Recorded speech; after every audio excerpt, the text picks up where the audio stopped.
হাসান বসরি ডাক দিয়া কয় আল্লাহি আল্লাহর কসম আমি চুল পরিমাণ মজা করি নাই, মজা করার জন্য আসি নাই রে বিশুর, আমার আল্লাহ জানায় দিছে এই মুহূর্তে তোরে যদি তওবা করাই আমার আল্লাহ তোর তওবা কবুল করে তোরে ওলি আল্লাহ বানায়া দিব। বিশুর ডাক দিয়া কয় না না আমার মন সাক্ষী রে আমার আল্লাহ মাফ করতো না, কেন করতো না বলো না? ও আল্লাহর ওলি হাসান বসরি জীবনে এমন কোনো অন্যায় বাদ নাই করে নাই, মদ পান করেছি শুধু এমনটাই অপরাধ করছি এমনটাই নয়। ও আল্লাহর ওলি আমি বিশুর আমার হাত দ্বারা বহু নারীকে বিধবা বানাইছি, বহু সন্তান এতিম বানাইছি, আমার এই হাত দ্বারা অনেক মানুষকে হত্যা করছি, বহু মারকুল খালি করছি, আমার আল্লাহ কি আমারে মাফ করবো নি? বিশুরে হাফি কথা বলার পর হাসান বসরি বিশুর বুকে জড়া ডাক দিয়া কই বিশুর ক্ষমা করা আর না করাটা আমার দায়িত্ব, আমার মালিকের দায়িত্ব। আমার মালিক বলছে তোরে পুত পবিত্র করা নামাজের মুসল্লায় দাঁড় করাইলে আমার মালিক তোরে মাফ করে দিব। আইরে বিশুর আয় আমি আল্লাহর কাছে দোয়া করব, তুই আমার সাথে আমিন আমিন বলবে। হাসান বসরি নামাজের মুসল্লার মধ্যে বসে পুত পবিত্র করা 2 রাকাত নামাজ আদায় করার পর বিশুরকে ডাক দিয়া কই বিশুর আমি আমার মালিকের কাছে তওবা করব, তুই আমার সঙ্গে এই প্রক্রিয়ায় তওবা করবি। হাসান বসরি ডাক দিয়া কয় আল্লাহ বিশুরে আনার কথা বলছো তুমি, আমি নামাজের মুসল্লায় নিয়ে আসলাম, মাফ করা না করা তোমার দায়িত্ব। বিশুর নিজেও বিশ্বাস করতে পারতেছে না তুমি যা মাফ করবা। আল্লাহ ডাক দিয়া কয় ও হাসান বসরি এই মুহূর্তে আমি আমার বান্দা বিশুর রেত কবুল কইরা তার তওবার বিনিময়ে তারে ওলি আল্লাহ বানায়া দেব। আল্লাহর ওলি হাসান বসরি চোখের পানি ফালায়া যখন কান্দে বিশুরের মনের মধ্যে একটা ভয় ঢুকছে। হাসান বসরি তো আমার বাবা লাগে না, আমার ভাই লাগে না, আপন কেউ লাগে না। আরে হাসান বসরি কেন আমার জন্য কাঁদবে? আমি নিজে নিজের জন্য কাঁদবো। চোখের পানি ফালায়া গুনগুন গুনগুন করে কান্দে আর মহান মালিকের কাছে ডাকি আর কই আল্লাহ গুনাহ করছি না ফরমানি করছি, তুমি তো রহমান, তুমি তো রহিম, তুমি না খালেক, তুমি না মালিক, তুমি যদি মাফ না করো আমি কার কাছে যাব, কার দরবারে যাব গো আল্লাহ? আমি তো এমন এক ভিক্ষুক, তুমি যদি তাড়া দাও কারো কাছে যাওয়ার উপায় নাই। রব্বুল আলামিন দুনিয়াতে দেখছি দুনিয়ার ভিক্ষুক যদি এক দরজা থেকে ভিক্ষা না পায় অপর দরজার আশা করে চলে যায়। আল্লাহ আমি তো এমন ভিক্ষুক দুনিয়ার কোন দরজায় ভিক্ষার আশা করতে পারি না।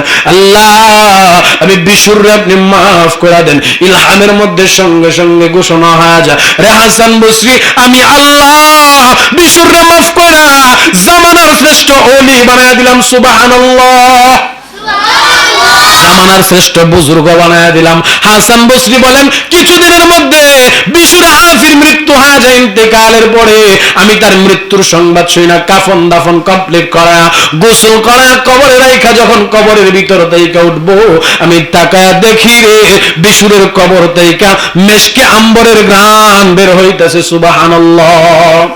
বিশুরে হাফি ডাক দিয়া কয় এ দুনিয়ার মানুষ, ওই দিন থেকে আমার মনের মধ্যে একটা কৌতূহল জাগতে শুরু হইলো, বিশুর কোন আমল করলো, কোন আমলের দ্বারা আল্লাহ বিশুর এত দামি বানাইছে, এত দামি বানাইছে। বিশুরে হাফি কোন আমলের দ্বারা এত দামি হইছে।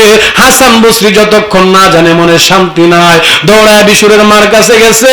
ও বিশুরের মা, বিশুর তো ইন্তেকাল করলো, আমি তো জানতে পারলাম না তার কারণটা কি, কোন কারণে আল্লাহ তারে এত দামি বানাইছে, বলেন না কারণটা কি, কোন আমলের কারণে আল্লাহ তারে কবুল করছে, কোন আমলে আল্লাহ তারে ওলি আল্লাহ বানায় আনিছে। বিশুরের মা ডাক দেয়া কই ও আল্লাহর ওলি হাসান বসরি আমি আমার সন্তানের জন্য প্রতিদিন এভরিডে প্রতিনিয়ত দোয়া করতাম, আল্লাহ একটা মাত্র সন্তান দিলা আর এই সন্তানটারে কুলাঙ্গার বানায় দিলা গো মালিক। শয়তান দুনিয়ার দুকায় পড়ে, নফসের দুকায় পড়ে, ডাকাতি করে, খুন খারাপি করে মানুষকে। সম্মানিত উপস্থিত মুহতারাম, আজকের সাপ্তাহিক ইসলাহি মাহফিলের উপস্থিত সম্মানিত উলামা ইকরাম, সামনে উপবিষ্ট ছাত্র ভাইয়েরা, সর্বপ্রথমই মহান আল্লাহ তাআলার দরবারে লাখো কোটি শুকরিয়া আদায় করে নিচ্ছি, যিনি দয়া করে মায়া করে মেহেরবানি করে আজকের এই বরকতি মজলিসে আসার বসার তৌফিক টুকুন দান করেছেন। এজন্য মহান মালিকের দরবারে কালিমাতুশ শুকর আদায় করে নিচ্ছি আলহামদুলিল্লাহ। পড়ে নিচ্ছি লক্ষ কোটি দরুদ ও সালাম সৃষ্টির শ্রেষ্ঠ মানব কুল কায়নাতের নবী, আপনার আমার নবী, হায়াতুন নবী, জিন্দা নবী, নবীদের নবী, যিনি ইমামুল মুরসালিন, খাতামান নবিয়্যিন, শাফিল মুজনবির, হযরত আহমদ মুহাম্মদ মুস্তাফা সাল্লাল্লাহু আলাইহি ওয়াসাল্লাম। সম্মানিত সুধী, আমি আপনাদের খেদমতে মহাগ্রন্থ আল কোরআন থেকে ছোট্ট একখানা আয়াতে কারিমার অংশ বিশেষ পাঠ করেছি। সে আয়াতের অংশ বিশেষকে সামনে নিয়ে কথা বলবো। আল্লাহ তাআলা আমাকে এবং আপনাদেরকে এই কথাগুলো বুঝে আমল করার তৌফিক দান করুক, বলি আমিন। আল্লাহ তাআলা তিলাওয়াতকৃত আয়াতে বলেন, ইয়া আইয়ুহাল্লাযীনা আমানুত্তাকুল্লাহ, হে ঈমানদারগণ, যারা ঈমান আনয়ন করেছো, যাদের মধ্যে ঈমান আছে, ইত্তাকিল্লাহ, তোমরা আমি আল্লাহকে ভয় করো। ভয় করার মতো ভয় করার মতো ভয় করো। আজকে আমরা দুনিয়ার জাগতিক মানুষকে যে পরিমাণ ভয় করি, দুনিয়াবি বিভিন্ন বস্তুকে, আল্লাহ তাআলার সৃষ্টির বিভিন্ন সৃষ্টিকে যে পরিমাণ ভয় করি, সে পরিমাণ ভয় যদি আমরা আল্লাহ তাআলাকে করতাম, অর্থাৎ স্রষ্টাকে করতাম, আমরা প্রত্যেকটা মানুষ দুনিয়া থেকেই আল্লাহর ওলি হয়ে জান্নাতের মেহমান হয়ে যেতে পারতাম। আজকে আমরা সাপ, বিচ্ছু, বিভিন্ন প্রাণীকে যে পরিমাণ ভয় করি, সে পরিমাণ ভয় আল্লাহ তাআলাকে করি না। যদি করতাম, আল্লাহ তাআলা নিঃসন্দেহে আমাদেরকে দুনিয়া থেকে ওলি আল্লাহ বানায়া মৃত্যু দিতেন। এজন্য আল্লাহর ভয় অন্তরে লালন করা। আল্লাহর ভয় অত্যন্ত দামি বড় এক জিনিস। আল্লাহর ভয় পারে একটা মানুষকে জাহান্নামের পথ থেকে ফিরিয়ে জান্নাতের পথ দেখাতে। আল্লাহর ভয় কেবল পারে একটা মানুষকে দুনিয়াবি বিভিন্ন ফাহাশা কাজ থেকে বিরত রেখে জান্নাতের মেহমান বানাইতে। এজন্য ভাইরা আমার, সদা সর্বদা আল্লাহর ভয় অন্তরে লালন করা। আল্লাহর ভয় এমন এক জিনিস, আল্লাহর ভয় যে অন্তরের মধ্যে থাকে, আল্লাহর ভয় যে অন্তরে লালন করা হয়, আল্লাহ বলেন সে অন্তরওয়ালা ব্যক্তিকে আমি আল্লাহ কোনোদিন জাহান্নাম দেব না। কেন দেব না? কেন দেব না? আল্লাহ তাআলা বলেন আমি আল্লাহর ভয় যার অন্তরে বেশি, ওই মানুষটাকে আমি ভালোবাসি, ওই মানুষটাকে আমার বন্ধু বানায় নেই। আল্লাহ তাআলার বন্ধু যারা হবেন, দুনিয়াতে কোনো ভয় নাই, কবরের জগতে কোনো ভয় নাই। কারণ আল্লাহ তাআলা কোরআনে কারিমের মধ্যে বলেছেন, ইন্নাল্লাযীনা ক্বালু রাব্বুনাল্লাহ, ইন্নাল্লাযীনা ক্বালু রাব্বুনাল্লাহ সুম্মা ইসতাকামু তাতানাজ্জালু আলাইহিমুল মালায়েকা আল্লা তাখাফু ওয়া লা তাহজানু ওয়া আবশিরু বিল জান্নাতিল্লাতী কুনতুম তুআদুন।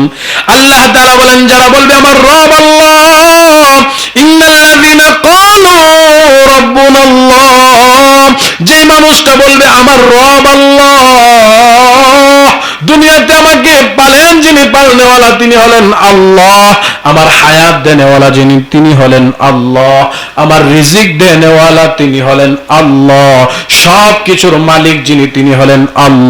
জোরে কোন কে? সব কিছুর মালিক হলেন আল্লাহ। কারণ ছোট্ট সময় আমরা যখন ছোট্ট ছিলাম, মক্তবগুলোতে আমরা তখন পড়তাম, আমাদের ইমাম সাহেবরা আমাদেরকে পড়াইতেন আমানতু বিল্লাহি ওয়া মালাইকাতিহি ওয়া কুতুবিহি ওয়া রাসূলিহি ওয়াল ইয়াউমিল আখির ওয়াল কদরি খায়রিহি ওয়া শাররিহি মিনাল্লাহি তাআলা ওয়াল বাসি বাদাল মাউত। এমন ভাবে আমরা ছোট্ট সময় পড়েছি। আমি ঈমান আনয়ন করলাম আল্লাহ তাআলার উপর, আমি ঈমান আনয়ন করলাম নবী রাসূলদের উপর, আমি ঈমান আনয়ন করলাম কিতাব সমূহের উপর। এইভাবে আমি আমার ঈমানকে সাক্ষ্য দিয়েছি। ঈমানের উপর আমি ইস্তেকামত থাকার জন্য, অটল থাকার জন্য শৈশব থেকে চেষ্টা করে আসছি। আল্লাহ পাক রব্বুল আলামিন বলেন ইন্নাল্লাযীনা ক্বালু রাব্বুনাল্লাহ, যারা বলবে আমার রব আল্লাহ। জোরে কোন কি? যারা বলবে আমার রব আল্লাহ, আল্লাহ বলেন ও ফেরেশতারা সুসংবাদ দিয়া দাও, তাদের কোনো ভয় নাই। কারণ কারণ আমি আল্লাহ তাদের পক্ষে সুসংবাদ দিলাম, আবশিরু বিল জান্নাহ, আমি আল্লাহ তাদের জন্য জান্নাত সুসজ্জিত করে রেখেছি। মুসলমান ভাইরা আমার, অযুবক ভাই, মুরব্বী বাবা, পর্দার অন্তরালের মা বোনেরা, আল্লাহর ভয় এমন এক জিনিস, আল্লাহর ভয় এমন এক জিনিস। আল্লাহর ভয় মানুষকে দুনিয়ার নাফরমানিতেই বাঁচায় রাখে। একটা মানুষ যদি বলে আমি আল্লাহকে প্রকৃত ভয় করি, এই মানুষটা কখনো জাহান্নামে যাইবে না। কেন যাবে না?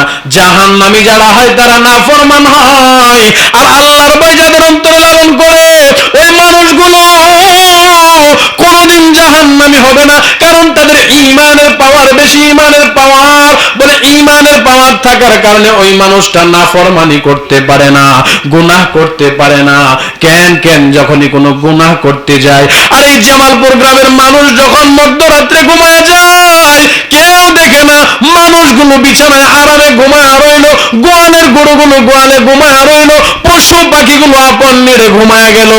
কেউ জানে না, কেউ জানে না, কেউ দেখে না। একজন মুমিন যখন নাফরমানি করে, একজন মুমিন যখন নাফরমানি করতে যায়, মুমিন যখন গুনাহের কাজে লিপ্ত হইতে যায়, মুমিনকে কে যেন ডাক দেয়া কই, মুমিন তুমি না আল্লাহর গোলাম, তুমি না আল্লাহর ভয় অন্তরে লালন করো, তুমি না আল্লাহর ভয় অন্তরে স্থাপন করছো। রাত্রের এই গভীরে কেউ দেখলো না, কেউ দেখলো না, কেউ জানলো না, জানলো কে? আরো জোরে কোন কে? একমাত্র আল্লাহ রব্বুল আলামিন জানেন এবং দেখেন।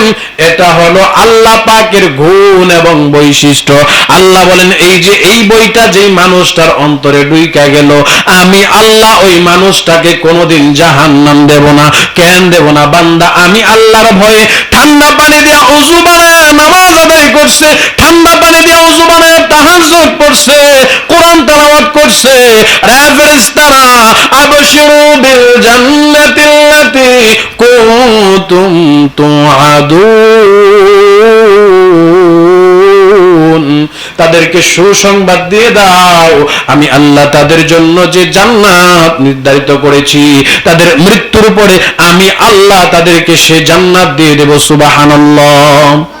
তাহলে জান্নাত সবার দরকার আছে তো? পৃথিবীর প্রত্যেকটা মানুষ জান্নাতে থাকতে চায়, দুনিয়াতে ভালো থাকতে চাই, শান্তিতে থাকতে চাই। শান্তিতে থাকতে হলে, ভালো থাকতে হলে কি করতে হবে? আল্লাহ পাক রব্বুল আলামিন বলেন, যারা ঈমান আনয়ন করছো, ঈমান আনয়নের পরে নেক আমল করো। নেক আমল, নেক আমলের বড় দাম। যারা নেক আমল করে, নেক আমল করেনওয়ালা ব্যক্তিকে আল্লাহ বড় পছন্দ করেন। আল্লাহ তাআলা বলেন, নেক আমল যারা করবা, আমি আল্লাহ তোমাদেরকে একটা মাপকাঠি দিয়ে দিলাম। কি মাপকাঠি? আল্লাহর নবী বলেন, তারাকতু ফিকুম আমরাইন লান তাদিল্লু মা তামাসসাকতুম বিহিমা, কিতাবাল্লাহ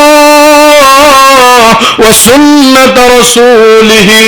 মায়ার নবী ১৫০০ বছর পূর্বে বলেছেন, উম্মত আমি তোমাদেরকে একটা থিওরি দিয়ে যাই, মাপকাঠি দিয়ে যাই, কিভাবে আমল করবা, কিভাবে দুনিয়ার জিন্দেগি পরিচালনা করবা। মাপকাঠি হলো তারাকতু ফিকুম আমরাইন লা তাদিল্লু মা তামাসসাকতুম বিহিমা, কিতাবাল্লাহ। আমি নবী একদিন থাকবো না, আমি তোমাদের মাঝে দুইটা বস্তু, দুইটা জিনিসকে রেখে যাই। এক নাম্বার কিতাব আল্লাহ, আল্লাহর কোরআন কিতাব। দুই নাম্বার ও সুন্নাত রাসূলিহি, আল্লাহর নবীর সুন্নতের ইত্তিবা করা, নবীজির সুন্নত দিয়া জীবন গঠন করা, পরিচালনা করা। আল্লাহর নবী বলেন, উম্মত দুইটা জিনিসকে যদি তোমরা আঁকড়ায় ধরতে পারো, আমার আল্লাহ ওয়াদা করেছেন তোমাদের জন্য জান্নাত নির্ধারণ। সুবহানাল্লাহ। কয় জিনিস? দুই জিনিস। এক নাম্বার কিতাব আল্লাহ, অর্থাৎ আল্লাহর কোরআন কিতাব। আল্লাহর কোরআনকে যারা মহাব্বত করছে, আল্লাহর কোরআনকে যারা সম্মান প্রদর্শন করছে, আল্লাহর কোরআন দিয়ে যারা জীবন পরিচালনা করার চেষ্টা করছে, আল্লাহ তাদের দাম দুনিয়াতেও বাড়ায় দিছে, পরকালেও তাদের জন্য মুক্তির রাস্তা রাখছে। ঠিক কিনা?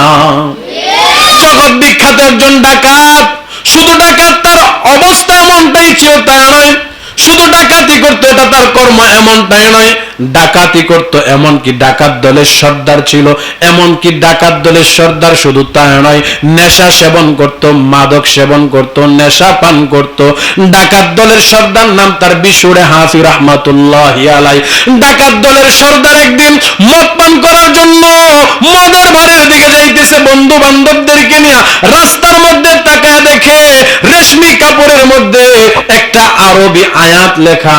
ওই আরবি আয়াতটাকে হাতে নিয়ে একবার কপালে লাগায়, একবার চুম্বন খায়, আর একবার বুকের মধ্যে লাগায়। ডাকাত দলের সর্দার বিশুর চিন্তা করলো, রেশমি কাপড়ে যে আয়াতে কারিমা লেখা, এটা মহাগ্রন্থ আল কোরআনের একটা আয়াত হতে পারে, কিন্তু আমি বিশুর পড়তে জানি না, আমি বিশুর যেটাকে পাইলাম সম্মান প্রদর্শন করব। বিশুর হাফি কাপড়টাকে উঠায় বারবার চুম্বন খায় আর বুকের মধ্যে জড়ায়, আর ডাক দিয়া কই, কাপড় আমি তোরে সম্মান করতাম না, তোর মতো হাজারো হাজারো কাপড় পায়ের নিচে পড়ে থাকে, কিন্তু তোর মধ্যে আমার মালিকের কালামের একটা আয়াত। বিশুর বন্ধুদেরকে ডাক দিয়া কয়, ডাকাত দলের অন্যান্য সদস্যদেরকে ডাক দিয়া কয়, আজকে তোমরা মদ পান করতে চলে যাও, আমি যাব না। কেন যাব না? কয়, আমি মহা এক দৌলত পাইছি, এটা আমি বাড়িতে নিয়ে যাব। বাড়িতে নিয়ে গেছে মার কাছে। ও মা, তাকায় দেখেন না, রাস্তার মধ্যে একটা রেশমি রুমাল পাইলাম, আর এই রুমালের মধ্যে কি যেন লেখা। ও মা, আমি তো পড়তে জানি না, আপনাকে তো দেখছি ছোট্ট সমতাইকা কোরআন পড়তেন গো মা, দেখেন না এই আয়াতে কারিমাটা কি লেখা। মা আবার ডাক দিয়া কই, সন্তান দে দে, আমি মার হাতে দে। বিশুরের মা আয়াতে কারিমাটা পড়ে আর চোখের পানি ফলায় কান্দে আর কই, বিশুর এটা তো আমার আল্লাহর কোরআনের এমন এক দামি আয়াত, যে আয়াতে কারিমা আল্লাহ তাআলা মহাগ্রন্থ কোরআনের 114 খানা সূরা, 113 খানা সূরা শুরুতে দিয়েছেন। এক সূরার শুরুতে দেন নাই, মাঝখানে দিয়েছে আল্লাহু আকবার। এত দামি এক আয়াতে কারিমা, মাগো আয়াতটা একটু পড়া শুনাইবেননি।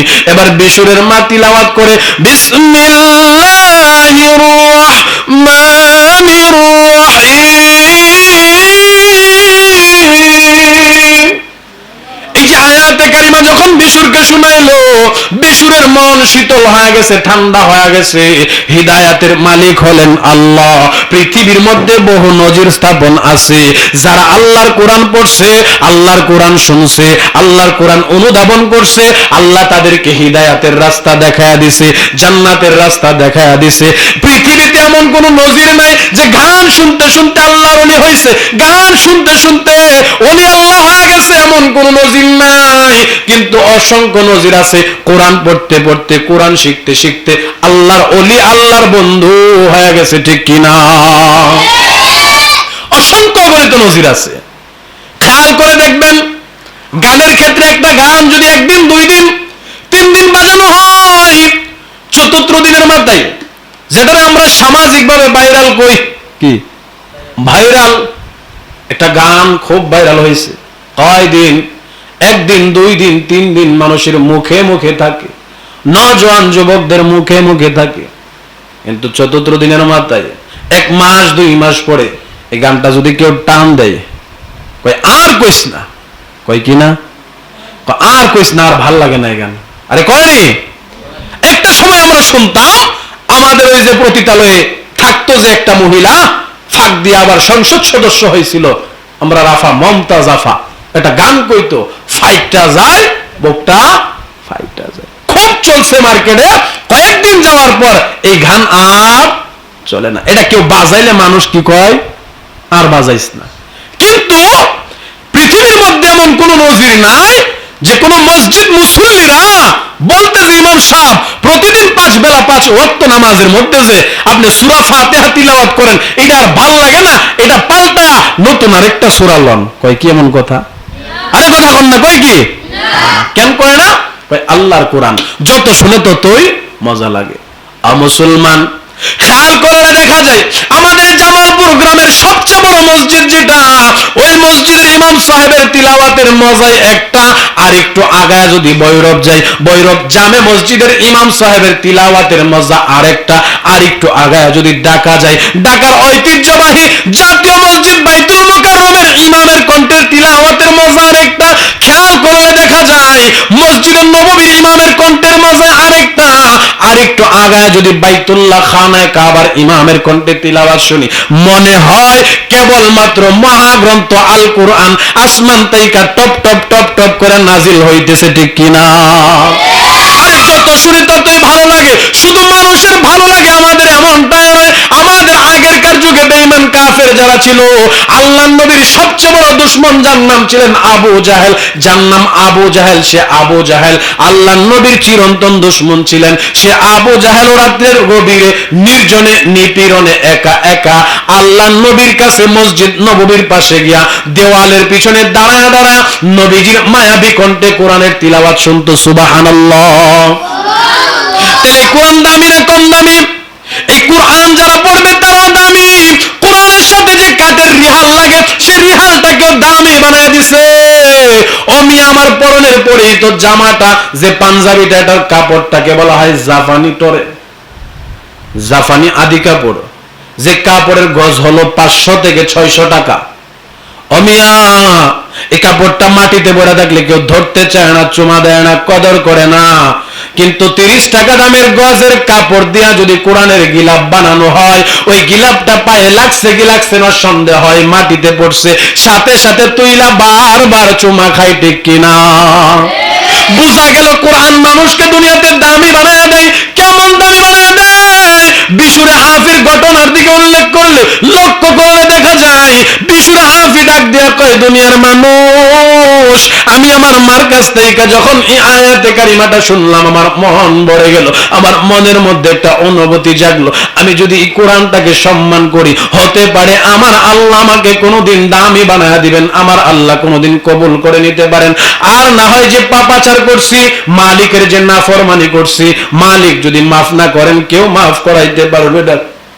বিশুরে হাফি চোখের পানি ফেলায় কান্দে আর কয়, মা গো বলো না আমি এই কাপড়টাকে কোথায় রাখবো, কাপড় দিয়ে কি করবো?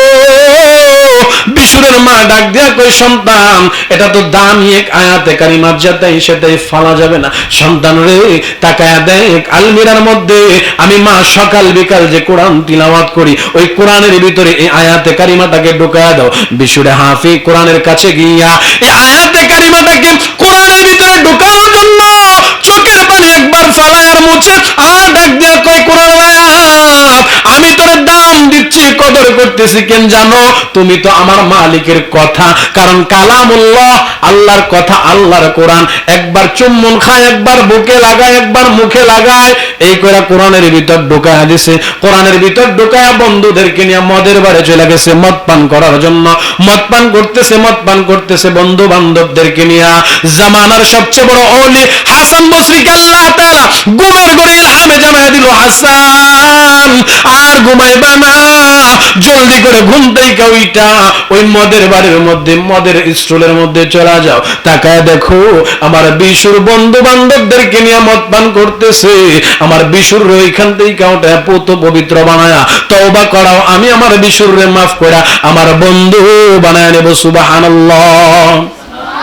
হাসান বসরি দৌড়ায় গেছে মদের বাড়ি গিয়া, ওই যে দরজার সামনে দাঁড়ায় চিৎকার দিয়ে ডাক দেয়, আরে বিশুর আয়, আমার আল্লাহ তোরে কবুল করছে, আমার আল্লাহ তোরে হিদায়াত দিয়েছে, জলদি করে বের হয়। বিশুর মদ পান করতে করতে একবারে বেবস হয়ে পড়া রয়েছে, অবশ হয়ে পড়া রয়েছে। বিশুরের সঙ্গী সাথী যারা হাসান বসরিকে দেখে মুস্কি মুস্কি হাসি দেয়, ঠাট্টা মস্করা করে, মৌলবী মদের বাড়ি আসছে, অমৌলবী মদ পান করবেন নাকি? বিশুরে হাফি ডাক দিয়ে কয়, রে বন্ধুরা, না না, ইনি তো জামানার শ্রেষ্ঠ একজন বুজুর্গ, জামানার সবচেয়ে বড় একজন আলেম, কার সম্পর্কে তোরা বাজে মন্তব্য করতেছিস, তারে তো তোরা চিনস না।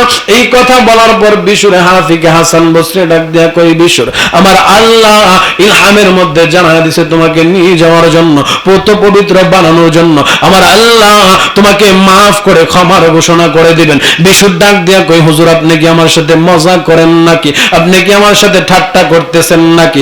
হাসান বসরি ডাক দিয়া কই, আল্লাহি আল্লাহর কসম, আমি চুল পরিমাণ মজা করি নাই, মজা করার জন্য আসি নাই। রে বিশুর, আমার আল্লাহ জানায় দিয়েছে এই মুহূর্তে তোরে যদি তওবা করাই আমার আল্লাহ তোর তওবা কবুল করে তোরে ওলি আল্লাহ বানায়া দিব। বিশুর ডাক দিয়া কই না না, আমার মন সাক্ষী দেয় আমার আল্লাহ মাফ করতো না। কেন করতো না বলো না? ও আল্লাহর ওলি হাসান বসরি জীবনে এমন কোন অন্যায় বাদ নাই করি নাই, মদ পান করেছি শুধু এমনটাই অপরাধ করছি এমনটাই নয়। ও আল্লাহ বলে আমি বিশুর আমার হাত দ্বারা বহু নারীকে বিধবা বানাইছি, বহু সন্তানরে এতিম বানাইছি, আমার এই হাত দ্বারা অনেক মানুষরে হত্যা করছি, বহু মার কুল খালি করছি। আমার আল্লাহ কি আমারে মাফ করবো নি? বিশুরে হাফি কথা বলার পর হাসান বসরি বিশুরের বুকে জড়া দেন, ডাক দিয়া কই বিশুর ক্ষমা করা আর না করাটা আমার দায়িত্ব, আমার মালিকের দায়িত্ব। আমার মালিক বলছে তোরে পুত পবিত্র করা নামাজের মুসল্লায় দাঁড় করাইলে আমার মালিক তোরে মাফ করে দিব। আইরে বিশুর আয়, আমি আল্লাহর কাছে দোয়া করব, তুই আমার সাথে আমিন আমিন বলবে। হাসান বসরি নামাজের মুসল্লার মধ্যে বসে পুত পবিত্র করা 2 রাকাত নামাজ আদায় করার পর বিশুরকে ডাক দিয়া কই বিশুর আমি আমার মালিকের কাছে তওবা করব, তুই আমার সঙ্গে এই প্রক্রিয়ায় তওবা করবি। হাসান বসরি ডাক দিয়া কয় আল্লাহ বিশুরে আনার কথা বলছো তুমি, আমি নামাজের মুসল্লায় নিয়ে আসলাম, মাফ করা না করা তোমার দায়িত্ব। বিশুর নিজেও বিশ্বাস করতে পারতেছে না তুমি যা মাফ করবা। আল্লাহ ডাক দিয়া কয় ও হাসান বসরি এই মুহূর্তে আমি আমার বান্দা বিশুর রেত কবুল কইরা তার তওবার বিনিময়ে তারে ওলি আল্লাহ বানায়া দেব। আল্লাহর ওলি হাসান বসরি চোখের পানি ফালায়া যখন কান্দে বিশুরের মনের মধ্যে একটা ভয় ঢুকছে। হাসান বসরি তো আমার বাবা লাগে না, আমার ভাই লাগে না, আপন কেউ লাগে না। আরে হাসান বসরি কেন আমার জন্য কাঁদবে? আমি নিজে নিজের জন্য কাঁদবো। চোখের পানি ফালায়া গুনগুন গুনগুন করে কান্দে আর মহান মালিকের কাছে ডাকি আর কই আল্লাহ গুনাহ করছি না ফরমানি করছি, তুমি তো রহমান, তুমি তো রহিম, তুমি না খালেক, তুমি না মালিক, তুমি যদি মাফ না করো আমি কার কাছে যাব, কার দরবারে যাব গো আল্লাহ? আমি তো এমন এক ভিক্ষুক, তুমি যদি তারা দাও কারো কাছে যাওয়ার উপায় নাই। রব্বুল আলামিন দুনিয়াতে দেখছি দুনিয়ার ভিক্ষুক যদি এক দরজা থেকে ভিক্ষা না পায় অপর দরজার আশা করে চলে যায়। আল্লাহ আমি তো এমন ভিক্ষুক দুনিয়ার কোন দরজায় ভিক্ষার আশা করতে পারি না। আল্লাহ আমি বিশুররে আপনি মাফ করে দেন। ইলহামের মধ্যে সঙ্গে সঙ্গে ঘোষণা হয়ে যায় রে হাসান বসরি আমি আল্লাহ বিশুররে মাফ করে জামানার শ্রেষ্ঠ ওলি বানায় দিলাম। সুবহানাল্লাহ, জামানার শ্রেষ্ঠ বুজুর্গ বানায় দিলাম। হাসান বসরি বলেন কিছুদিনের মধ্যে বিশুর হাফির মৃত্যু হয়ে যায়। ইন্তেকালের পরে আমি তার মৃত্যুর সংবাদ শুনি না, কাফন দাফন কমপ্লিট করা, গোসল করা, কবরে রাখা, যখন কবরের ভিতর থেকে উঠবো আমি তাকায়া দেখি রে বিশুরের কবর থেকে মেশকে আম্বরের ঘ্রাণ বের হইতেছে। সুবহানাল্লাহ। বিশুর হাফি ডাক দিয়া কয় এ দুনিয়ার মানুষ, ওই দিন থেকে আমার মনের মধ্যে একটা কৌতূহল জাগতে শুরু হইল, বিশুর কোন আমল করলো, কোন আমলের দ্বারা আল্লাহ বিশুর এত দামি বানাইছে, এত দামি বানাইছে। বিশুর হাফি কোন আমলের দ্বারা এত দামি হইছে। হাসান বসরি যতক্ষণ না জানে মনে শান্তি নাই, দৌড়ায় বিশুরের মার কাছে গেছে। ও বিশুরের মা, বিশুর তো ইন্তেকাল করলো, আমি তো জানতে পারলাম না তার কারণটা কি, কোন কারণে আল্লাহ তার এত দামি বানাইছে, বলেন না কারণটা কি? কোন আমলের কারণে আল্লাহ তারে কবুল করছে, কোন আমলে আল্লাহ তারে ওলি আল্লাহ বানায় আনিছে? বিশুরের মা ডাক দেয়া কই ও আল্লাহর ওলি হাসান বসরি আমি আমার সন্তানের জন্য প্রতিদিন এভরিডে প্রতিনিয়ত দোয়া করতাম, আল্লাহ একটা মাত্র সন্তান দিলা আর এই সন্তানটারে কুলাঙ্গার বানায় দিলা গো মালিক। শয়তান দুনিয়ার দুকায় পড়ে, নফসের দুকায় পড়ে, ডাকাতি করে, খুন খারাপি করে, মানুষকে মারে। আল্লাহ তুমি তো চাইলে আমার এই সন্তানটারে হিদায়াত দিতে পারো। ও মিয়া, মা যদি দোয়া করে, বাবা যদি দোয়া করে, বন্দুকের গুলি মিস হইতে পারে, মা আর বাবার দোয়া কোনোদিন মিস হয় না। কথা কোন ঠিক কিনা? মা বাবারে খুশি করতে বেশি কিছু লাগে না। আজকে তো দুঃখ আফসোসের বিষয় হইল, কথা সত্য, আমরা অনেকেই জানি মা আর বাবারে কেমনে নারাজ করণ লাগে, কিন্তু মা আর বাবারে কেমনে খুশি করা লাগে এই বিষয়টা আমরা জানি না। মা আর বাবা সন্তানের কাছে লক্ষ লক্ষ টাকার সম্পদ চায় না, বাড়ি ঘর টলিকা চায় না, ভালো খাবার চায় না, মা চাই সন্তান মারে মন ভরে ডাক দিক, বাবা চাই বাবারে মুখ ভরে ডাক দিক। মা আর বাবা সন্তানের কাছে এর চেয়ে বেশি কিছু চায় না। আরে ভাই, খেয়াল করে দেখেছি আমার নিজের জীবনের বাস্তব ঘটনা। ছোট্ট সময় বুঝতাম না, এখন হাড়ে হাড়ে টের পাই, কারণ বাবা দুনিয়াতে নাই। এখন বুঝতে পারি বাবা যে কি অমূল্য রত্ন ছিল। একটা সময় মনে করতাম বাজার করে নিয়ে আসলে বাবারে দেখতাম, বাবা টমেটোর কথা জিজ্ঞাসা করত, মাছের কথা জিজ্ঞাসা করত, কাঁচা মরিচের কথা জিজ্ঞাসা করত, বারবার বলতো আরে সন্তান কাঁচা মরিচ কত করে আনছো, টমেটো কত করে আনছো।